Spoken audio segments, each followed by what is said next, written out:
अगर आप भी मेरी तरह हैं तो आप हमेशा ऐसी किसी चीज़ की तलाश में रहते होंगे जो 100% समय काम करे। जब मैंने परमेश्वर के वचन के साथ शुरुआत की तो मैं भी ऐसी किसी चीज़ की तलाश में था जो 100% समय काम करे, और मैंने उसे पा लिया। मैंने एक अचूक प्रणाली खोजी और आज हम उसी अचूक प्रणाली के बारे में बात करने वाले हैं। मेरे शिक्षण चैनल में आपका फिर से स्वागत है। हम जीत के लिए विश्वास के बारे में बात कर रहे हैं।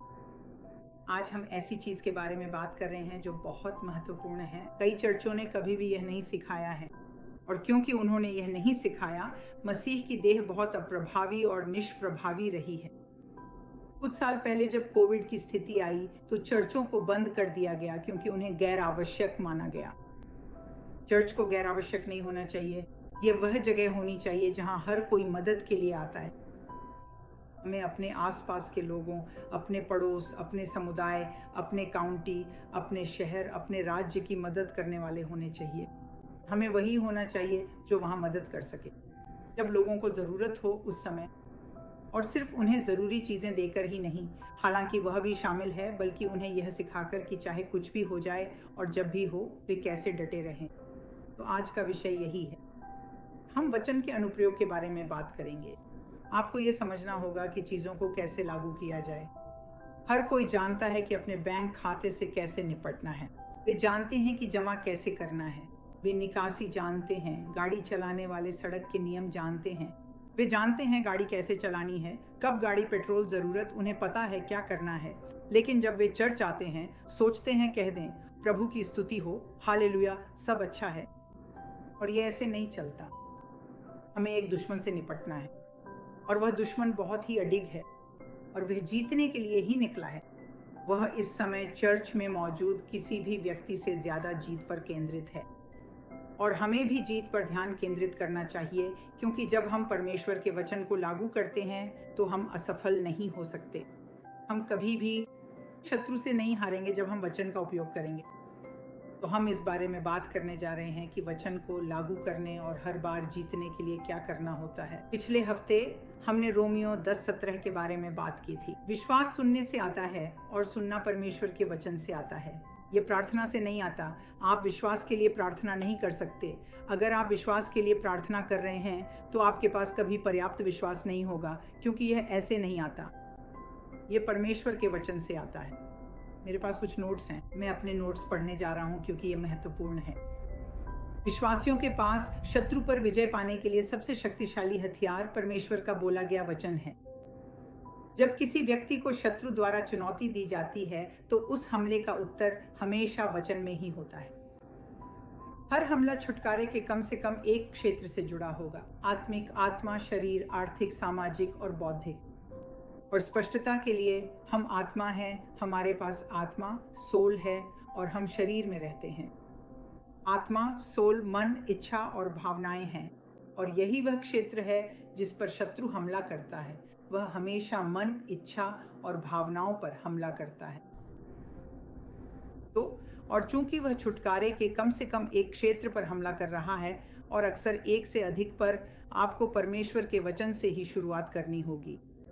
विजयी विश्वास का पहला कदम, जीत के लिए विश्वास, यह है कि उत्तर वचन में ढूंढें। परमेश्वर के वचन में किसी भी परिस्थिति और किसी भी हालात के लिए उत्तर है, और प्रभु को सुनने की आवश्यकता नहीं है। और मुझे पता है कि हम सभी ने ऐसा किया है। मैंने भी खुद किया था, क्योंकि सालों पहले मुझे इससे बेहतर कुछ पता नहीं था। प्रभु, मुझे अपने काम पर सूजी क्यू से समस्या हो रही है। सूजी क्यू बहुत मुश्किल हो रही है और मुझे समझ नहीं आ रहा कि उसके साथ क्या करूं। और कृपया प्रभु, सूजी क्यू को मुझसे दूर कर दीजिए। कृपया प्रभु, मुझे कुछ शांति दीजिए। कृपया प्रभु, कृपया कृपया कृपया। उन्हें पता है कि सूजी क्यू क्या कर रही है। वह अच्छी तरह जानते हैं कि सूजी क्यू क्या कर रही है, और उन्हें यह सुनने में कोई दिलचस्पी नहीं है कि सूजी क्यू क्या कर रही है। जिस बात पर वह काम कर सकते हैं, जो उन्हें आपके जीवन में काम करने की अनुमति देती है, वह है उन्हें उसका वचन देना। तो जैसा कि मैंने अभी उदाहरण दिया, पिता यीशु के नाम में आप जानते हैं कि काम पर क्या हो रहा है। और पिता परमेश्वर, मैं आपसे प्रार्थना करता हूँ कि आप मेरी सूजी क्यू के साथ मदद करें। आपके वचन के अनुसार यशायाह 54:17 में लिखा है, कोई भी हथियार जो तुम्हारे विरुद्ध बनाया गया है सफल नहीं होगा, और हर वह जीभ जो न्याय में तुम्हारे विरुद्ध उठेगी तुम उसे दोषी ठहराओगे। ये प्रभु के दासों की विरासत है और उनकी धार्मिकता मुझसे है, यहोवा कहता है। तो चूंकि आपकी धार्मिकता मुझसे है, उससे है, मेरी धार्मिकता से है, आपसे है, प्रभु मैं आपसे प्रार्थना करता हूँ कि आप मेरी मदद करें। मैं आपसे प्रार्थना करता हूँ कि आप मुझे दिखाएं कि सूजी क्यू के साथ क्या करना है। मैं आपसे प्रार्थना करता हूँ प्रभु मेरी मदद करें, मेरी मदद करें। आपके वचन में यशायाह में लिखा है, और मैं अभी उसे ढूंढ नहीं पा रहा हूँ, लेकिन उसमें लिखा है, मुझे मेरे वचन की याद दिलाओ।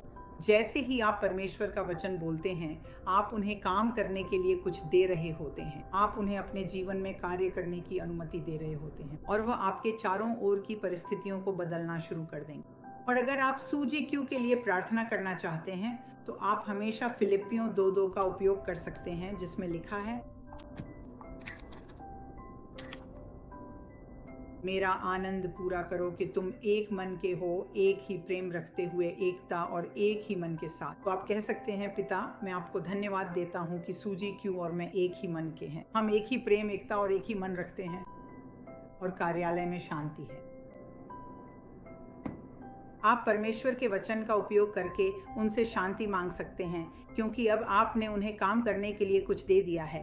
सिर्फ इतना ही नहीं, भजन संहिता 103:20 में लिखा है, यहोवा की स्तुति करो हे उसके स्वर्गदूतों जो सामर्थ्य में श्रेष्ठ हैं और उसके आज्ञाओं को पूरा करते हैं, उसके वचन की आवाज़ सुनते हैं। जैसे ही आप परमेश्वर का वचन बोलते हैं, स्वर्गदूत आगे बढ़ जाते हैं।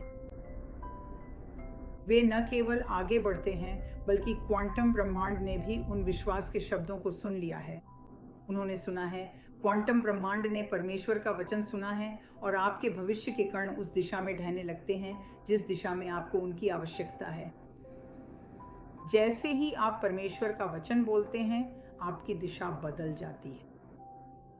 और एक बार जब आपने अपनी परिस्थिति पर परमेश्वर का वचन बोल दिया, तो अपनी स्वीकारोक्ति को न बदलें। जो आपने कहा है उसे न बदलें। प्रार्थना करने के 5 मिनट बाद यह न कहें कि हाँ लेकिन सूजी से तो निपटना असंभव है, क्योंकि इससे आप अपने कहे को नकार देते हैं, क्योंकि इससे आपके स्वर्गदूत रुक जाते हैं। वे सूजी क्यू के साथ काम नहीं कर सकते, उससे निपटना असंभव है, लेकिन शत्रु की सेना ऐसा कर सकती है।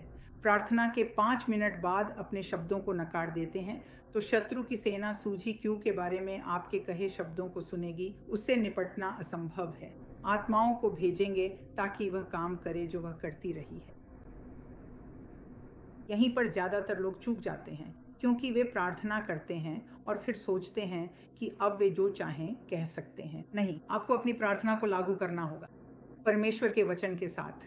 हर बार जब आप सूजी क्यू को काम पर देखें तो कहें, धन्यवाद प्रभु कि हम एक जैसे विचारों वाले हैं, हमारे पास एक मन की एकता है। धन्यवाद प्रभु कि मेरे विरुद्ध बनाई गई हथियार सफल नहीं होती। इसी तरह आप इसे लागू करते हैं, और जब तक आप अपने मुंह को परमेश्वर के वचन के अनुरूप रखते हैं, आपको वही परिणाम मिलेंगे जिसकी आप तलाश कर रहे हैं। हम उतना आगे नहीं बढ़ पाए जितना मैं चाहता था, पर मैं आपके लिए प्रार्थना करना चाहता हूँ। हम अगले हफ्ते इसमें और गहराई से जाएंगे। लोगों को जानना जरूरी है कि इसे कैसे करना है। हम आगे कठिन समय की ओर बढ़ रहे हैं। अगर हमें पता है कि क्या करना है, तो वे समय हमारे लिए कठिन नहीं होंगे, वे कठिन समय हमारे पास से गुजर जाएंगे। पिता, यीशु के नाम में मैं आपसे प्रार्थना करता हूँ कि जो लोग सुन रहे हैं उन्हें यह समझने में मदद करें कि वे समस्या को आपके सामने रखने के बजाय आपके वचन का उपयोग करना शुरू करें। अब वे उत्तर की प्रार्थना कर रहे हैं, और पिता वे उस शास्त्र को लागू कर रहे हैं जिसे वे अपनी प्रार्थना के समय में प्रार्थना करते हैं। दिन भर में जब भी वे उस स्थिति के बारे में सोचें, कहें, धन्यवाद प्रभु आपका वचन काम कर रहा है, और वे उस शास्त्र का उद्धरण करते हैं, क्योंकि इसी तरह उन्हें परिणाम मिलेंगे। धन्यवाद प्रभु कि आपने उन्हें यह जागरूकता दी है कि जब भी वे परमेश्वर के वचन के विपरीत कुछ कहने वाले हों, तो वे अपने मुंह को बंद रखें, क्योंकि उन्हें शत्रु को और अधिक स्थान देने की आवश्यकता नहीं है। पिता, मैं यीशु के नाम में यह मांगता हूँ, और मैं विश्वास करता हूँ कि मैं इसे अब यीशु के नाम में प्राप्त करता हूँ। आमीन। एक स्मरण के रूप में मेरी एक वेबसाइट है vivianlmiller.com। आप वहाँ जाकर मुफ्त संसाधन पा सकते हैं। वहाँ बहुत सारे मुफ्त संसाधन हैं, बहुत सारा मुफ्त सामग्री उपलब्ध है। अगर आप मेरी कोई किताब खरीदना चाहते हैं तो वहाँ मेरी किताबें भी उपलब्ध हैं। स्मरण के तौर पर मेरी एक पॉडकास्ट भी है। मेरा एक ऑडियो पॉडकास्ट iTunes और Spotify पर है। अगर आप मेरी वेबसाइट पर जाएं तो वहाँ लिंक दिए गए हैं ताकि आप सब्सक्राइब कर सकें। आप इस चैनल को भी सब्सक्राइब कर सकते हैं। आप मुफ्त संसाधन पा सकते हैं। मैं यहाँ आपकी जीत में मदद करने के लिए हूँ। दुश्मन इस लड़ाई को जीतने के लिए बहुत दृढ़ संकल्पित है, जिसे हम पिछले कुछ वर्षों से अपने चारों ओर होते देख रहे हैं। लेकिन हम हार नहीं सकते। अगर हम परमेश्वर के वचन का उपयोग करें तो हम हारेंगे नहीं। हम इस स्थिति में विजेता होंगे। तो अगली बार तक विश्वास में चलें, साहस में चलें, निर्भीकता में चलें और अंधकार को पराजित करें। मैं आपसे जल्द ही बात करूंगा।